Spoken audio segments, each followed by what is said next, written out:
retournent à l'hémicycle après quelques mois de vacances. Ils entament à partir de ce soir 90 jours de débat qui devront se conclure par le vote du budget gestion 2014. La BOAD tient à Ouagadougou la 90e session de son conseil d'administration. À l'issue de ses travaux, la banque décide d'allouer 103 milliards de francs CFA pour financer une dizaine d'opérations visant la réalisation d'infrastructures hydro-agricoles, routières et le développement de réseaux électriques. Et puis, valorisation des résultats de la recherche. Joli Hôtel est depuis hier une vitrine du génie des chercheurs et des innovateurs burkinabés et d'Afrique. Des résultats mis au point dans des laboratoires et des ateliers pour le développement. Le ministre de la Recherche scientifique et de l'Innovation est sur ce plateau. Il va nous en parler. Bienvenue, monsieur le ministre. Bonsoir. Madame, monsieur, voici la une de votre journal. Merci de nous suivre. Ce soir donc, c'était la rentrée parlementaire à l'hémicycle. Cette rentrée marque le début de la deuxième session ordinaire de l'Assemblée nationale de l'année. L'événement était empreint de solennité mais aussi de simplicité. Il lance 90 jours de débat sur le budget de l'État gestion 2014. Kwame Bama et Sourinoma Ibrahim Yigma. Un seul discours au programme, en l'occurrence celui du président Sungalo Apollinaire Ouattara. C'est une cérémonie d'ouverture qui n'a rien perdu de sa solennité comme on en voit souvent, mais dont la simplicité annonce les couleurs de la session qui s'ouvre. La cérémonie d'ouverture de cette session de septembre est placée sous le signe de la simplicité. Par ailleurs, cette session mettra un accent particulier sur l'amélioration du travail parlementaire.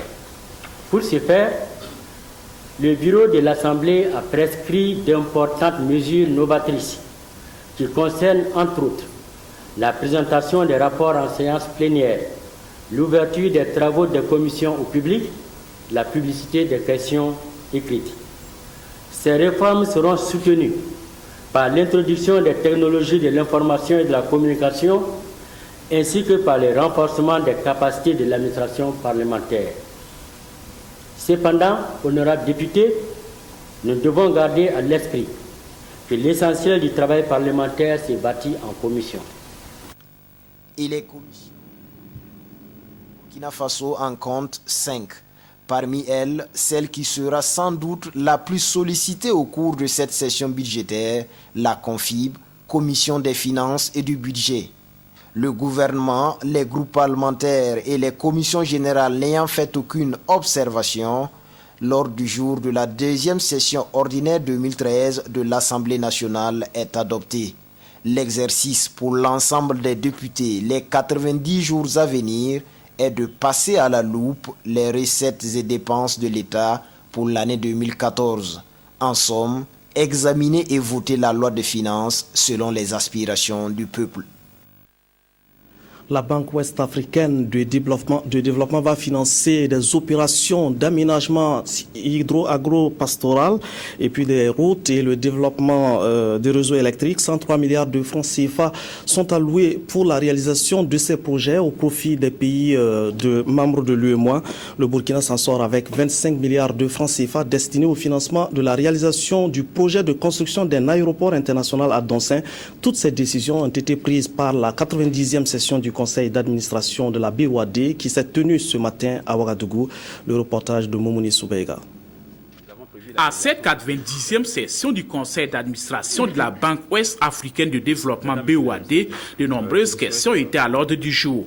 Le financement des projets de développement relatifs à l'aménagement hydro-agricole, aux infrastructures routières et énergétiques dans certains pays a fait l'objet d'examen et d'adoption. Le conseil a examiné les directives générales pour l'élaboration de nos perspectives financières sur les 5 années à venir et sur notre budget triennal. Alors pour ce qui concerne le cœur de notre métier, c'est-à-dire le financement des opérations, je voudrais vous informer que le Conseil a examiné 10 opérations et pour un montant total de 103 milliards de francs CFA dans presque tous les pays de notre sous-région, de notre Union, à savoir le Bénin, le Burkina, la Côte d'Ivoire, le Mali, la Guinée-Bissau, le Niger et le Togo. Alors, pour ce qui concerne spécifiquement le Burkina Faso, il s'agit d'une opération en direction du secteur privé d'un montant d'environ 2 milliards de francs CFA. La BOAD a également signé le 24 septembre 2013 avec le gouvernement burkinabé un accord de prêt relatif au financement du projet de construction de l'aéroport international de Doncin pour un montant de 25 milliards de francs CFA. Institution commune de financement des 8 États membres de l'UEMOA, la BOAD compte à son actif 700 opérations d'un montant d'environ 2600 milliards de francs CFA depuis sa création. Les sources de financement sont très variées. D'abord, la première source, c'est le capital. Aux côtés des États, nous avons la Banque centrale qui est notre principal actionnaire et nous avons ce que nous appelons les actionnaires non régionaux. Donc ce capital qui a été mis en place à la disposition de la banque constitue la première source de notre financement. La deuxième, nous avons un certain nombre de dotations que les États mettent à notre disposition régulièrement par l'intermédiaire de la Banque centrale. Ça aussi, ça fait partie de nos sources de financement.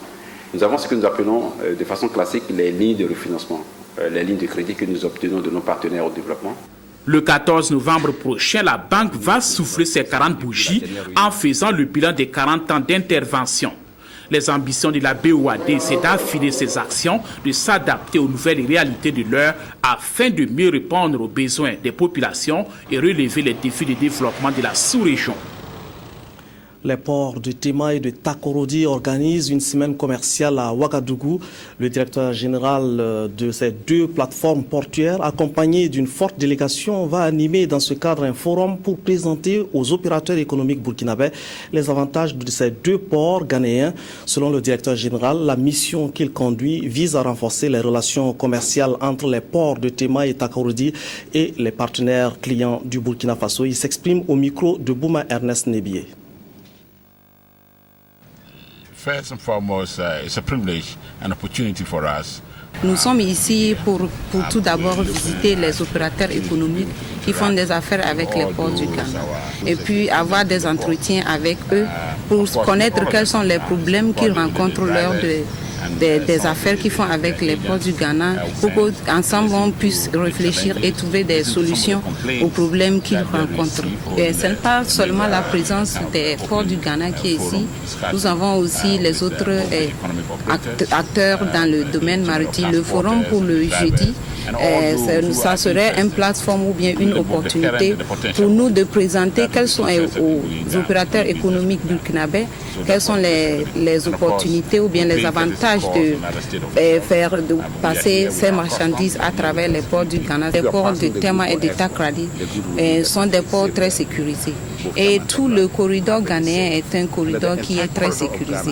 Et tout commerçant raisonnable qui veut faire des affaires et rester dans les affaires doit toujours chercher là où sa marchandise serait en sécurité. Et le département des services clientèle est équipé du personnel qui sont très compétents et qui fournissent des services de bonne qualité. Joli Hôtel est depuis hier une vitrine des résultats de recherche sortis des laboratoires et des ateliers d'innovation. Le visiteur qui fait un tour des stands est surpris du génie des chercheurs et des innovateurs et des possibilités et perspectives qu'ils ouvrent pour le développement. Ousmane Drabo et Ernest Kambiré ont suivi le ministre de la Recherche scientifique et de l'Innovation sur les lieux de l'exposition. Reportage. D'une allée à l'autre, le ministre de la Recherche scientifique et de l'Innovation est admiratif devant les stands de ce premier symposium. Des stands qui donnent à voir des décortiqueuses, des machines à coudre, des glacières métalliques, des foyers modernes et bien d'autres innovations. Ces produits scientifiques et techniques sont le fruit de la recherche des ingénieurs burkinabés. Des trouvailles qui méritent sans doute de la valorisation et de la vulgarisation. Entre satisfaction et exhortation, les innovateurs expriment leurs sentiments. Nous faisons un grand appel à nos autorités de nous accompagner surtout sur la vulgarisation de nos produits. Parce que l'innovateur est content s'il voit son produit avec la population et que tout le monde adhère les produits. D'ores et déjà, le ministre Isaïe Konaté rassure quant à un éventuel accompagnement aux œuvres de ses exposants. Il faut les accompagner financièrement, mais il faut aussi les accompagner en termes de compétences. Et je pense que ceci peut se faire progressivement pour les amener à passer des stades de démonstration à un stade de production pour qu'il y ait sur le marché des produits made in Burkina Faso qui aident les Burkinabés à améliorer leurs conditions de travail, leurs conditions de vie, à entreprendre et à gagner de l'argent. En marge de ces expositions, d'autres activités comme des communications sur l'innovation et la recherche et des ateliers de travail sont prévus. Monsieur le ministre, professeur Nissa Isaïe Konaté, bienvenue. Je vous l'ai dit tantôt, beaucoup de résultats de technologies mises au point, mais peu vulgarisés et encore moins appropriés par les acteurs du développement. Qu'est-ce qui explique une telle situation? Alors, je pense qu'il y a plusieurs raisons. Vous savez, on ne consomme que ce qu'on connaît. Les innovations et les technologies doivent être considérées comme des marchandises. C'est-à-dire, les consommateurs doivent connaître les marchandises, les apprécier et éventuellement les consommer. Je pense que la première difficulté est liée au fait que ces produits ne sont pas très connus. Vous avez vu tout à l'heure, l'exposition se passe à Joli Hôtel. Alors, combien de personnes vont visiter Joli Hôtel? Et une fois qu'on aura fini cette exposition, qu'est-ce qui va se faire après? Alors, nous avons eu l'opportunité, depuis 5 ans, d'essayer de comprendre un peu quelles sont les contraintes à la vulgarisation des résultats de recherche, que ce soit les machines que vous venez de voir, que ce soit des variétés améliorées, que ce soit des races animales sélectionnées. Nous avons pendant 5 ans mis en œuvre un projet avec l'appui des partenaires techniques et financiers, en l'occurrence de CRDI, pour essayer justement de comprendre pourquoi ce n'est pas valorisé et qu'est-ce qu'il faut faire. Est-ce que ces informations sont portées à la connaissance, par exemple, des acteurs de développement, de l'industrie? Alors justement, c'est en fait notre difficulté, d'abord, comme je l'ai dit, c'est la communication. Il faut que les gens sachent que ça existe d'abord avant de consommer. Alors, nous avons, dans le cadre de ce projet, et depuis la création du département dont j'ai la responsabilité, nous avons mis en place des mécanismes. D'abord, une stratégie nationale qui va justement, qui consiste d'abord à faire connaître. Une fois que les gens connaissent, qu'ils savent ce que ça vaut, on peut espérer qu'ils l'adoptent. Alors, bien sûr, on peut vouloir l'adopter sans avoir les moyens. Et là également, envisager la possibilité, comme je l'ai dit, d'accompagner les personnes qui veulent valoriser. Donc, notre stratégie va être mise en œuvre à travers un certain nombre d'axes, dont la plus importante va être la communication, faire connaître. Ensuite, également, de voir comment, à partir d'un partenariat public-privé, n'est-ce pas, ceux qui n'ont pas suffisamment de ressources et qui sont intéressés pour valoriser une innovation ou bien une technologie, pourraient s'associer, par exemple, avec l'État pour le faire.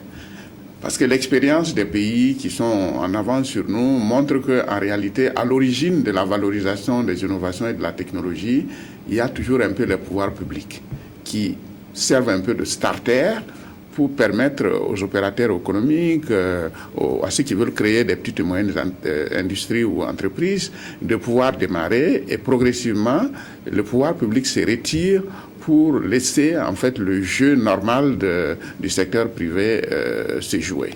Est-ce qu'avec la stratégie dont vous avez parlé tantôt, on peut dire qu'on a aujourd'hui un dispositif qui permet de financer la recherche, mais de continuer jusqu'à la valorisation des résultats?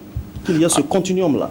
Alors exactement, parce que nous sommes allés du principe que dans un pays comme le Burkina, la recherche scientifique et technologique ne peut pas se justifier par elle-même. Elle va se justifier par la contribution qu'elle apporte au mieux-être, au plus-être des populations. Et donc partant de cette idée-là, nous avons déjà mis en place un fonds national de la recherche et de l'innovation pour le développement, qui va financer bien sûr la recherche, mais orienté vers le développement, qui va financer l'innovation, mais qui va financer aussi la valorisation. Donc c'est un peu cette innovation que nous essayons de développer, qui est un continuum.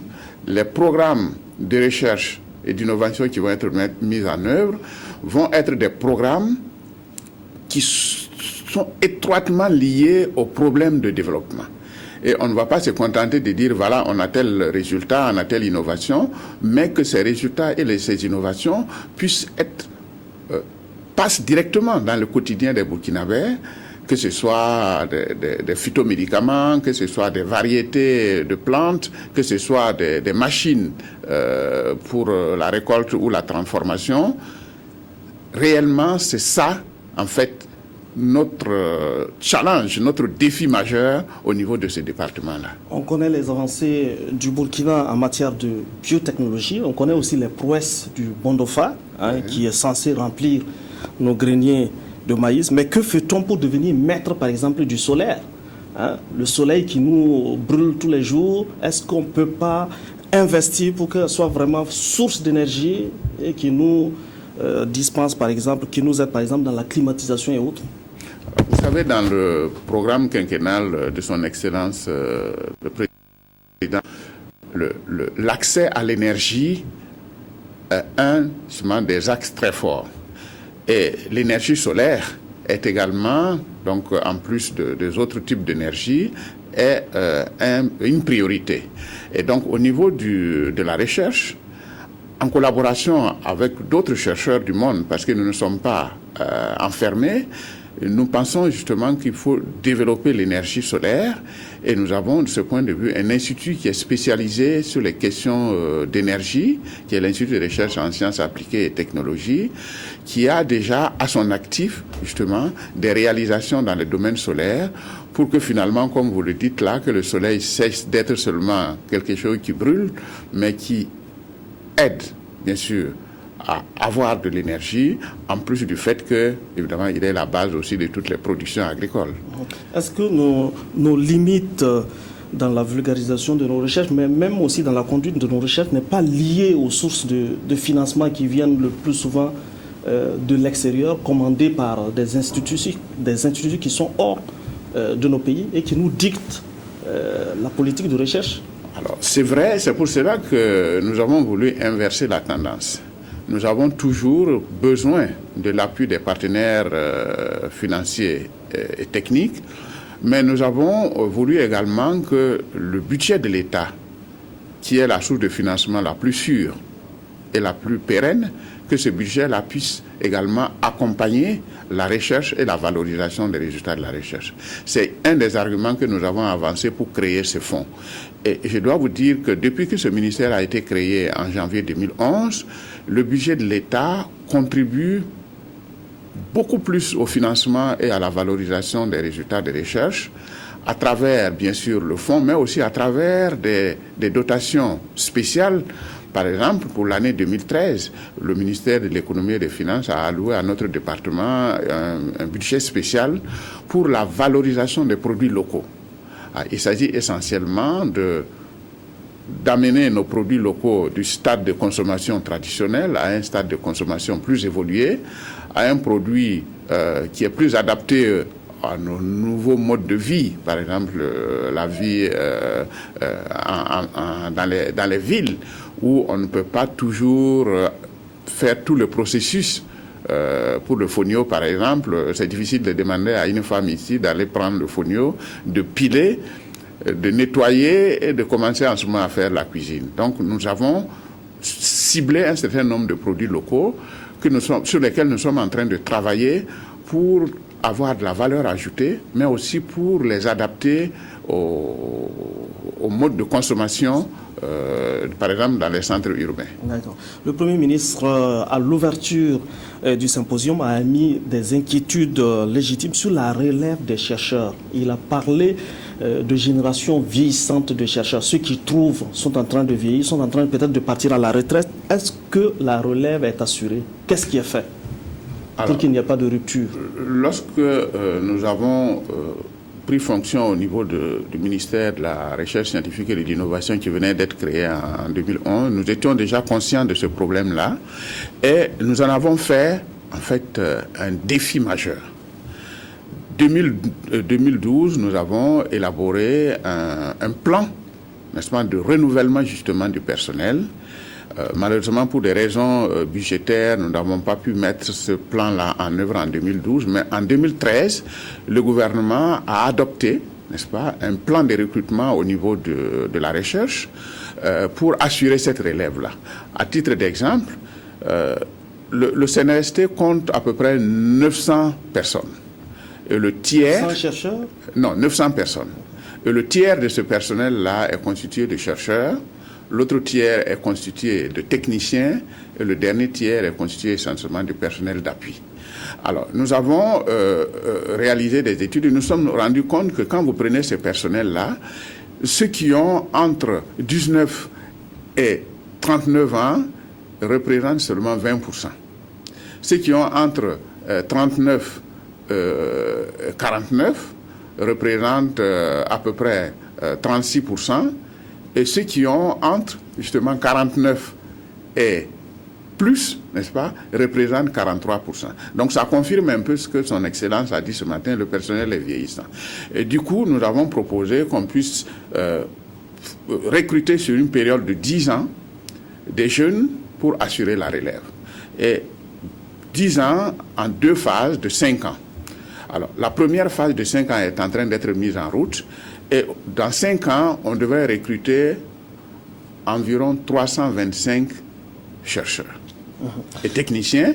Et cette année déjà, nous avons fait le premier recrutement pour l'année 2013. C'est donc 96 personnes que nous avons recrutées et qui vont bientôt prendre fonction au niveau de notre ministère. Donc, réellement, nous sommes en train d'assurer cette relève-là qui est indispensable parce que c'est la ressource humaine qui est la plus importante. Une dernière question, Monsieur le Ministre. Avec l'exposition, on peut se convaincre qu'au Burkina et en Afrique, les chercheurs trouvent.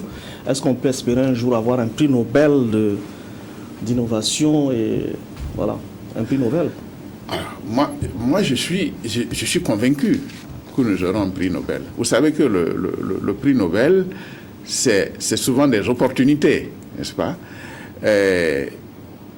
Donc, ma conviction, c'est que les recherches que nous trouvons, les résultats que nous générons, les innovations que nous générons au niveau du Burkina, je suis persuadé qu'un jour, le prix Nobel peut venir du Burkina.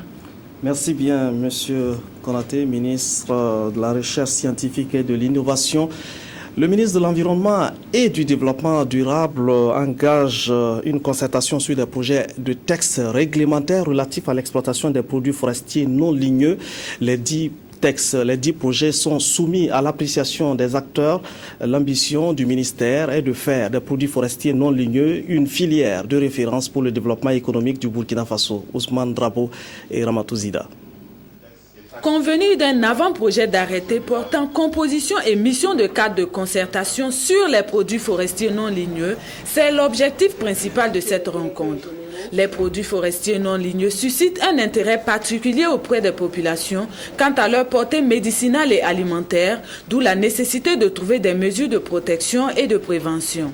Si nous exploitons, par exemple, un certain produit, et que nous omettons la réglementation nécessaire pour pérenniser la production, nous allons finalement arriver à une situation où nous allons perdre le produit, l'arbre lui-même et certainement donc le produit. Ces innovations et préoccupations nouvelles du ministère de l'Environnement et du Développement durable sont consacrées par la loi numéro 003 AN portant code forestier et adoptée en 2011. La cinquantaine de participants devra durant ces 2 jours statuer sur 4 avant-projets portant sur les produits forestiers non ligneux. Il s'agit des avant-projets portant sur la réglementation générale des produits forestiers non ligneux, la fixation des frais de permis des agréments d'exploitation, les taxes d'exploitation et celui portant sur les conditions de stockage et de circulation. Le parc W, Arli, la Pendjari et l'outil Kéran forment le complexe WAPO qui couvre 3 pays. Pour les 3 prochaines années, l'organisation néerlandaise de développement SNV va mettre en œuvre 2 projets visant à une gestion durable des ressources. Elle va agir pour réduire la pression de la transhumance d'une part et renforcer la gouvernance et la valorisation des ressources naturelles situées à la périphérie de ces parcs. Les investissements se chiffrent à 700 millions de francs CFA. Adama Koulibaly. Préserver les ressources naturelles et surtout assurer une gestion durable du complexe WAPO, à savoir les parcs de W, d'Arlit, la Pendjari et de Loti, c'est toute la philosophie des 2 projets lancés ce 24 septembre à Fada, sous la houlette de la SNV, l'Organisation néerlandaise de développement. Le premier vise la réduction des pressions de la transhumance pour une meilleure conservation des aires protégées en facilitant le transit du bétail et une exploitation efficiente des ressources.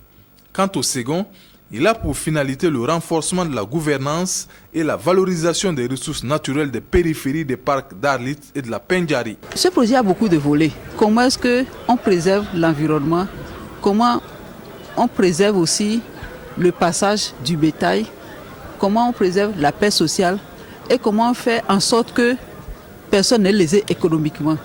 Si bien que ça a des volets jusqu'aux énergies renouvelables par exemple. Ces projets d'envergure sous-régionale couvrent 3 pays que sont le Burkina à travers la région de l'Est, le Niger, la région de Tillabéri et le Bénin, les départements de l'Atakura, de l'Alibori et de la Donga. Nous avons en fait la plus grande partie du parc au Niger et que l'implication en fait de ces partenaires-là vraiment est un réconfort pour nous. Parce que ça fait depuis longtemps les populations sujettes à un certain nombre de problèmes et leur implication. Parce que l'implication va apporter un plus à la vie de ces populations-là. La question des transhumants, c'est une question très complexe. Très complexe parce que du départ des transhumants à leur zone d'accueil, nécessairement, ils passent sur des zones qui sont très fragiles, telles que les parcs. Et à ce niveau, nous pensons qu'une gestion concertée, effectivement, pourra permettre à ce que ce groupe d'acteurs importants, que ces intérêts soient pris en compte. D'un coût global de plus de 700 millions de francs CFA, ce projet est financé à hauteur de 80% par l'Union européenne dans le cadre du programme d'appui au parc de l'Entente. L'Union européenne est très engagée dans la lutte pour la protection de l'environnement, la lutte contre le changement climatique et donc a des fonds réservés pour la protection de l'environnement. Et en Afrique de l'Ouest, un des principaux enjeux, c'est la protection de la biodiversité, de l'environnement de ce grand complexe qui est le complexe WAP. Pour la mise en œuvre de ces projets, la SNV travaillera en partenariat avec le GRET et de nombreuses structures locales des pays concernés. Avec une superficie d'environ 5 millions d'hectares, le complexe WAPO est le plus grand ensemble d'écosystèmes terrestres et aquatiques d'Afrique de l'Ouest. Des techniques agricoles permettent à des producteurs de rentabiliser leur culture sur de petites superficies. Elles sont conseillées par l'INERA. Des parcelles de démonstration ainsi que des parcelles écoles sont mises en place pour éduquer les producteurs. Par exemple, ces champs écoles utilisent de la fumure organique et les députés Fatou Djendjéré et Edi Komboïgo ont pu se rendre compte de l'efficacité de ces technologies qui marchent. C'est Sylvestre Da. L'expérience du champ école de Bagaré à 50 km de Yako est édifiante. Dans ces parcelles, le sésame au stade de floraison et de formation des gousses est bien épanoui et dans des parcelles voisines, on a la même spéculation mais moins réussie. Dans ces champs écoles, les techniciens de l'agriculture apprennent à 25 producteurs comment rentabiliser leur production par une bonne utilisation de la fumure organique. Des parcelles là, c'est fumure organique, des serrettes. Chaque parcelle a une serrette qu'on met. Mais les 2 parcelles, c'est ça, on ne met pas de fumure organique. Donc vous voyez, c'est ça la différence. C'est des choses qu'on fait. Tant que les gens ne viennent pas voir là, on ne peut vraiment, il n'y a pas de portée. Donc il n'y a que les visites commentées qui peuvent vraiment nous amener à montrer ce qu'on fait là et à voir s'il y a une importance. Les techniques conseillées par les services du ministère en charge de l'agriculture s'appliquent à toutes les spéculations. Arachide, niébé, sorgho, igname. Ici, par exemple, dans le département de Samba, l'expérience est faite avec du maïs, sur la parcelle d'exploitation paysanne et sur celle d'exploitation suivant les prescriptions des techniciens. Les semis ont été faits le même jour. Les épis n'attendent que d'être récoltés et la différence entre les cultures des 2 parcelles témoigne de l'importance des techniques de fertilisation des sols conseillées. Nous avons des méthodes modernes et des semences modernes qui donnent une productivité plus grande. Et c'est cela qui nous satisfait davantage. Et je pense qu'à la longue, si tous les exploitants agricoles ont ces enseignements, nous arriverons à inverser les tendances et nous arriverons à atteindre l'autosuffisance alimentaire que nous souhaitons tant. À chaque campagne agricole, ces champs écoles reçoivent en moyenne 25 paysans qui viennent se former à l'utilisation des bonnes pratiques agricoles et la gestion durable des ressources naturelles. En cours de campagne, des visites commentées sont organisées également au profit de tout producteur intéressé. Le futur de la région du Centre-Nord projeté à l'horizon 2030, c'est l'enjeu d'une étude lancée par la direction de la prospective et de la planification stratégique de la présidence du Faso. L'objectif est de renforcer les capacités d'anticipation et de gestion stratégique concertée du développement et définir une vision consensuelle du futur. Le reportage est signé de Maïmouna Traoré.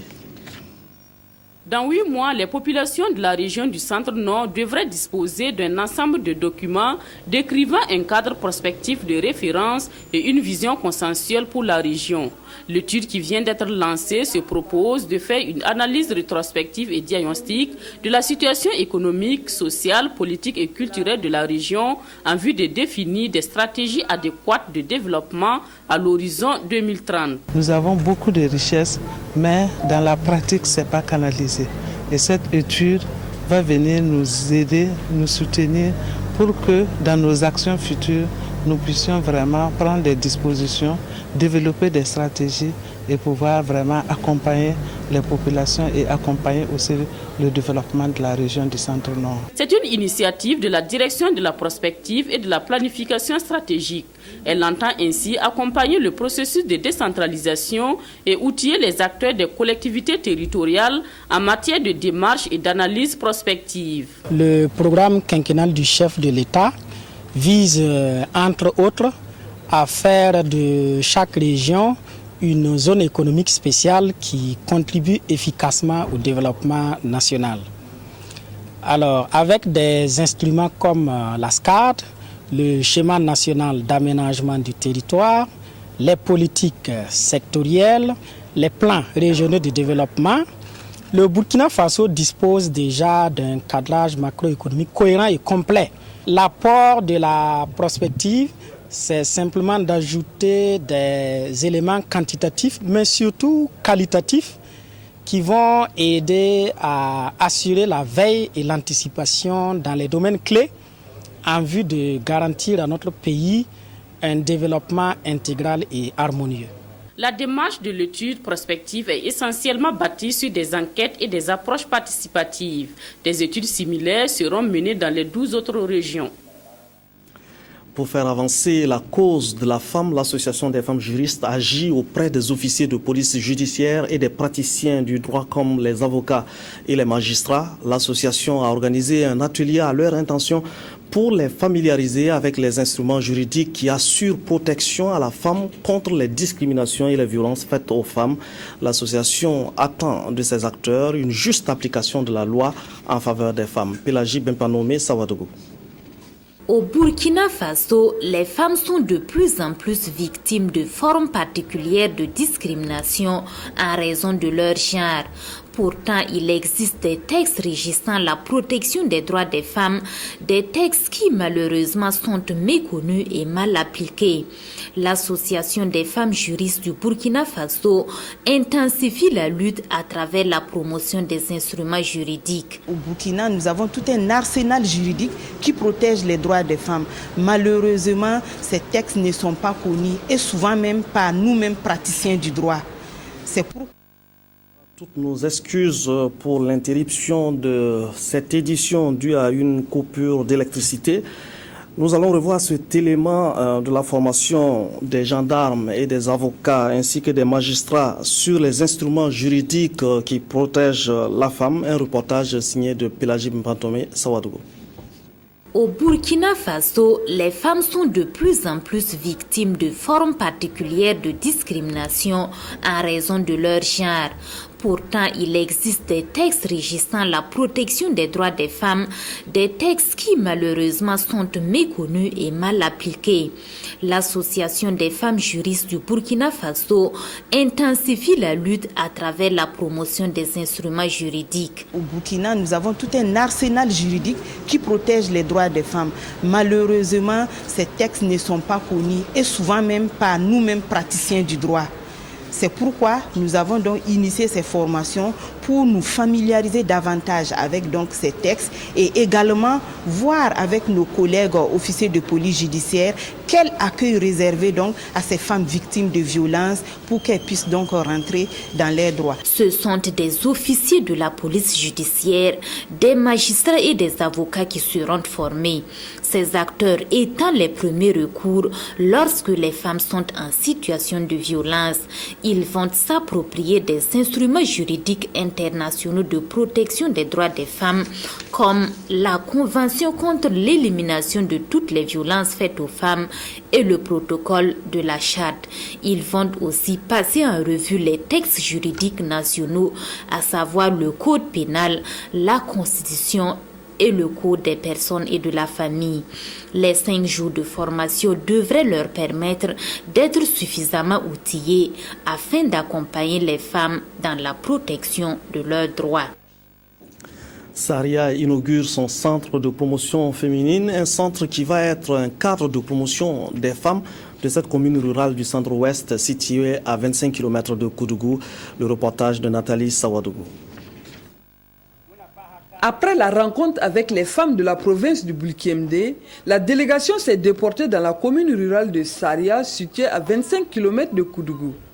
À Saria, le gouverneur de la région représentant le ministre de la promotion de la femme et du genre est venu inaugurer le centre de promotion féminine de la localité. Un cadre qui va leur servir de lieu de rencontre et de formation. Notre joie, on ne peut même pas s'exprimer notre joie à côté de vous. Donc nous sommes très contents de voir cette maison très belle. On ne peut pas dire que c'est un cadeau, c'est un grand don que vous avez fait pour nous. D'une valeur de 25 millions de francs CFA, l'œuvre est du ministère de la promotion de la femme et du genre. L'infrastructure comporte 4 salles, une salle de conférence, une salle de formation, une salle d'exposition, un bureau et des toilettes externes.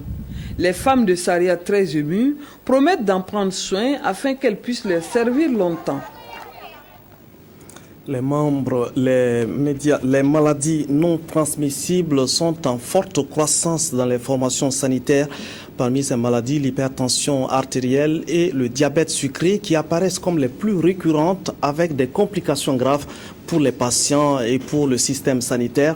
Ces maladies ont pris une telle ampleur que le ministère de la Santé va lancer une étude pour déterminer les facteurs de risque pour réduire l'incidence de ces maladies. Wendata Nathalie Kaore.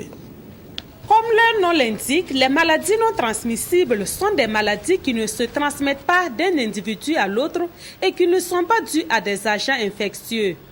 Au Burkina Faso, ces maladies classées en différents groupes sont en train de prendre une ampleur qui inquiète les acteurs de la santé. Il y a le groupe des maladies cardiovasculaires. De ce groupe-là, je peux citer par exemple l'hypertension artérielle. Il y a le groupe des maladies métaboliques.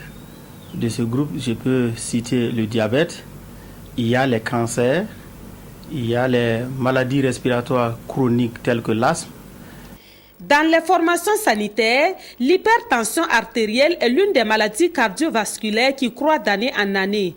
Nous sommes allés en 2001 d'une prévalence qui était autour de 20% pour l'hypertension artérielle dans la ville de Ouagadougou à une prévalence de quasiment 30% en 2010. En plus de l'hypertension artérielle, le diabète sucré est devenu très fréquent dans les formations sanitaires au Burkina. Diagnostiquée tard ou mal soignée, cette maladie peut se compliquer gravement. Le diabète sucré peut conduire à différents types de complications. Des complications au niveau des vaisseaux. Au niveau des petits vaisseaux, les complications peuvent conduire à une maladie au niveau donc de la rétine, que nous appelons la rétinopathie. Et cette atteinte de la rétine peut conduire malheureusement à la cécité. Le diabétique peut développer un coma et en mourir. Au service de médecine interne du CHU Yalgado Ouedraogo, nous avons rencontré ce patient qui souffre de diabète depuis 2000. Sa maladie s'est compliquée progressivement et cette complication a conduit à l'amputation de sa jambe le 25 août dernier. Les conditions de vie sont dures, le régime est dur, je vis de mon salaire, tout ça là je mets dans cette maladie. Je suis handicapé, Je ne sais pas, du point financier, il faut encore trouver les prothèses, c'est très dur. Des enfants qui partent à l'école. Les maladies non transmissibles ont pris une telle ampleur que le ministère de la Santé veut prendre le problème à bras le corps. Pour cela, une enquête sera menée dans les jours à venir pour déterminer les stratégies à mettre en œuvre pour faire face à ces maladies. Cette enquête, qui prend en compte les personnes de 25 à 64 ans, va couvrir tous les territoires nationaux. L'intérêt de cette enquête est que, en essayant de déterminer les facteurs de risque qui sont communs, la prévalence au sein de la communauté, cela va constituer un point d'entrée pour commencer la surveillance des maladies non transmissibles. Pour l'instant, les agents de santé recommandent à la population d'observer certaines mesures dans leurs habitudes quotidiennes pour éviter d'être victimes de ces maladies. Manger peu gras, peu sucré, peu salé, et de faire une activité physique assez importante avec transpiration. Selon les agents de santé, les conseils donnés sont surtout à prendre au sérieux par les personnes de 40 à 45 ans, les personnes qui sont déjà dans les facteurs de risque tels que le surpoids et les personnes qui ont des antécédents familiaux par rapport à ces maladies. Départ pour les pèlerins à la Mecque. Le calendrier est bien respecté également à Bobo-Dioulasso. Les premiers pèlerins ont pris leur vol le 25 septembre dernier à 4 heures du matin. À partir de Sia, c'est 1025 pèlerins qui vont partir pour le Hajj, 5e pilier de l'islam. Reportage en Hadi Sandamba. Confortablement installé, le moment tant attendu est enfin arrivé pour ces fidèles musulmans. Nous sommes à bord d'un appareil de la compagnie saoudienne Nas Air. Ce sont là les 500 pèlerins du premier vol, des deux prévus pour décoller à partir de l'aéroport international de Bobo-Dioulasso. À bord de cet avion, une chose est sûre, tous les pèlerins ont le même souci. Accomplir avec quiétude le 5e pilier de l'islam, mais aussi égrener un chapelet de doléances une fois sur la terre sainte. Que Dieu fasse qu'on fasse un bon pèlerinage dans la santé, la paix, et qu'on revienne de façon sereine au Burkina Faso. En tout cas, si tu es en bonne santé, si Dieu te donne quelque chose, vraiment, tu dois aller le remercier. Nous allons prier le bon Dieu pour qu'il nous donne de la santé, longévité, et puis qu'il nous donne le courage toujours de prier et puis nous mettre dans son paradis. C'est également ce que les autorités attendent de ces pèlerins. Nous souhaitons que vous puissiez prier une fois à la Mecque, prier pour la paix, prier pour l'entente, prier pour que le Burkina Faso demeure éternellement un pays de paix, un pays d'amour. Cette année, en tout cas, on peut dire que c'est la meilleure organisation. Confortablement installé, le moment tant attendu est enfin arrivé pour ces fidèles musulmans.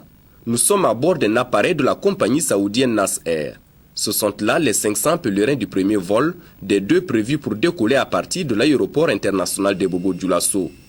À bord de cet avion, une chose est sûre, tous les pèlerins ont le même souci. Accomplir avec quiétude le 5e pilier de l'islam, mais aussi égrener un chapelet de doléances une fois sur la terre sainte. Que Dieu fasse qu'on fasse un bon pèlerinage dans la santé, la paix, et qu'on revienne de façon sereine au Burkina Faso. En tout cas, si tu es en bonne santé, si Dieu te donne quelque chose, vraiment, tu dois aller le remercier. Nous allons prier le bon Dieu pour qu'il nous donne de la santé, longévité, et puis qu'il nous donne le courage toujours de prier et puis nous mettre dans son paradis. C'est également l'autorité attendent de ces pèlerins.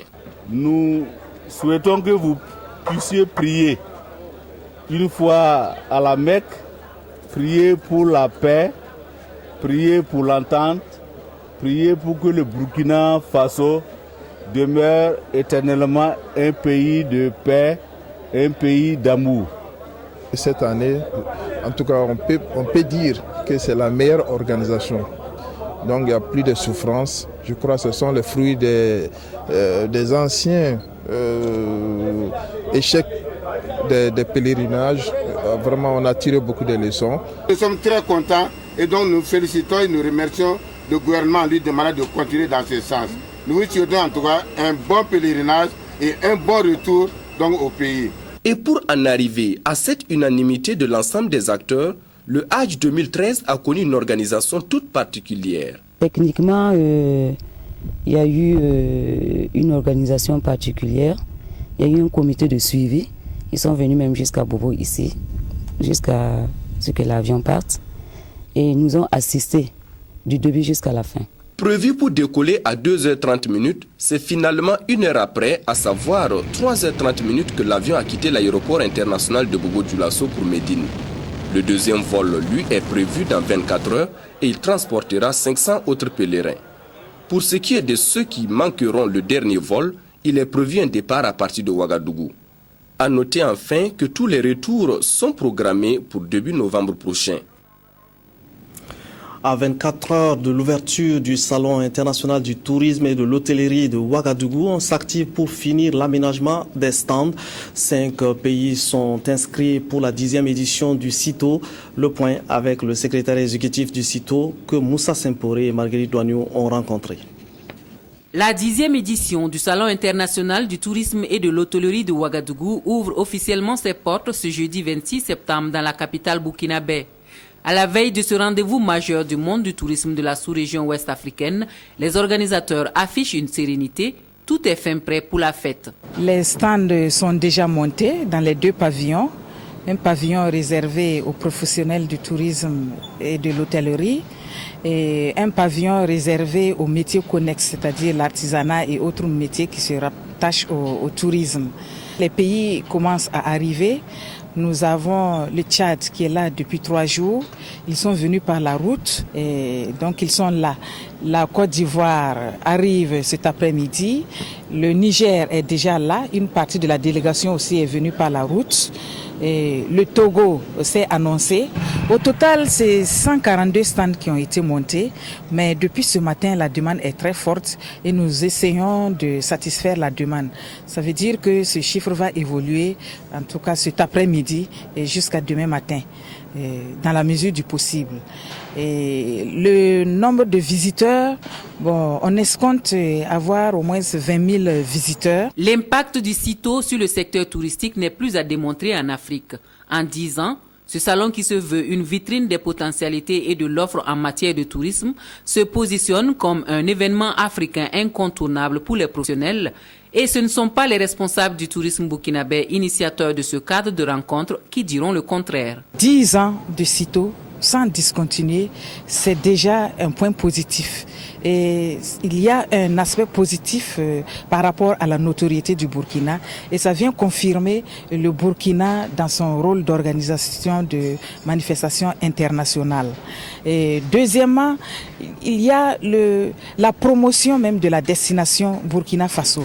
À travers les tours opérateurs et la presse qui est invitée au CITO, c'est une communication qu'ils font à l'extérieur, en Europe et dans tous les continents. Et un autre aspect positif, c'est tous ces étrangers qui viennent, ces pays qui viennent avec leurs exposants.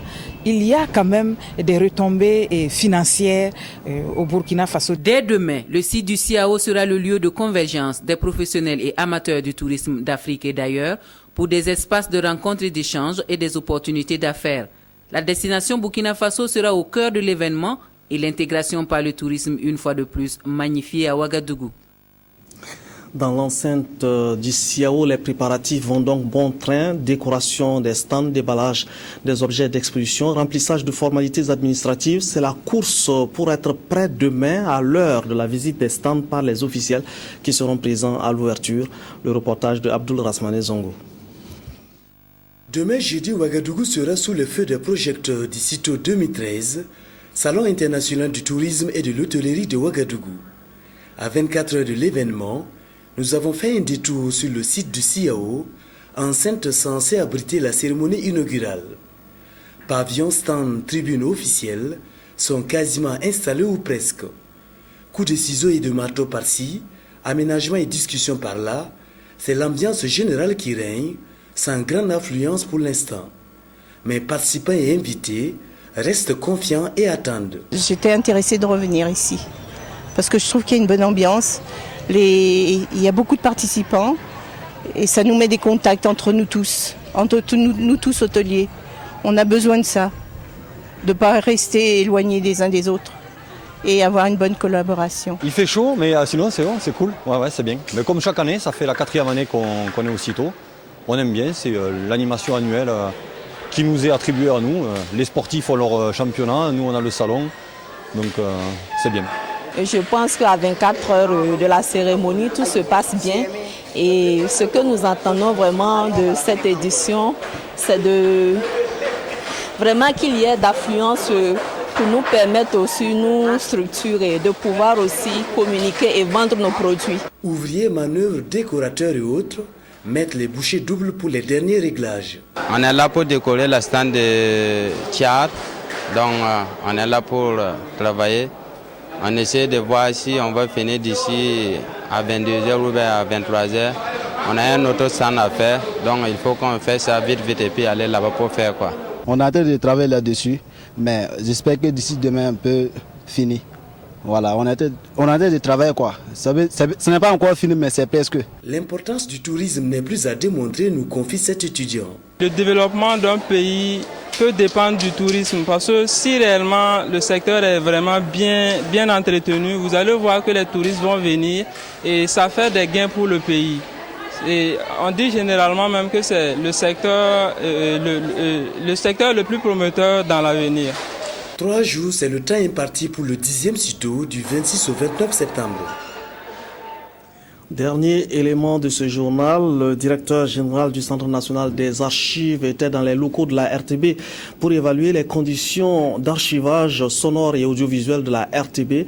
C'est le premier acte du cadrage de la mise en œuvre effective de la feuille de route de l'accord signé entre le directeur général de la RTB et le Centre national des archives le 22 juillet dernier. Reportage signé Ernest Kambiré. Le directeur général des archives nationales dans les locaux de la radio-diffusion-télévision du Burkina.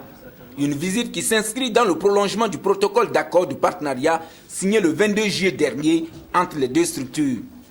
À la RTB 2 centres, tout comme à la radio-diffusion et à la télévision du Burkina, le directeur général des archives nationales a visité les différents compartiments et services.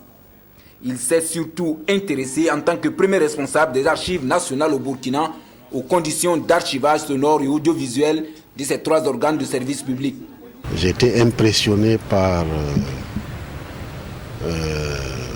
les installations, les machines qui ont été achetées, les infrastructures qui ont été réalisées pour doter ce pays d'une radio et d'une télévision.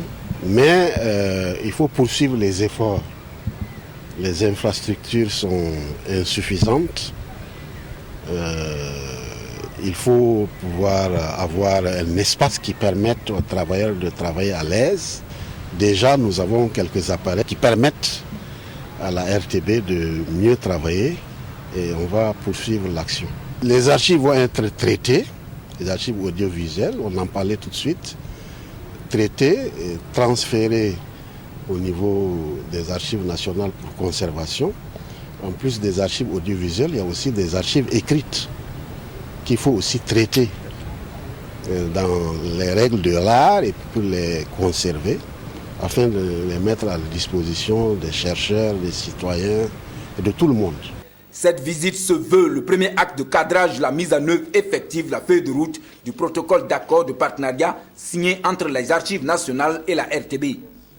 Service après service, le professeur Amidou Diallo a salué l'enthousiasme des hommes et des femmes qui font fonctionner la RTB dans son ensemble.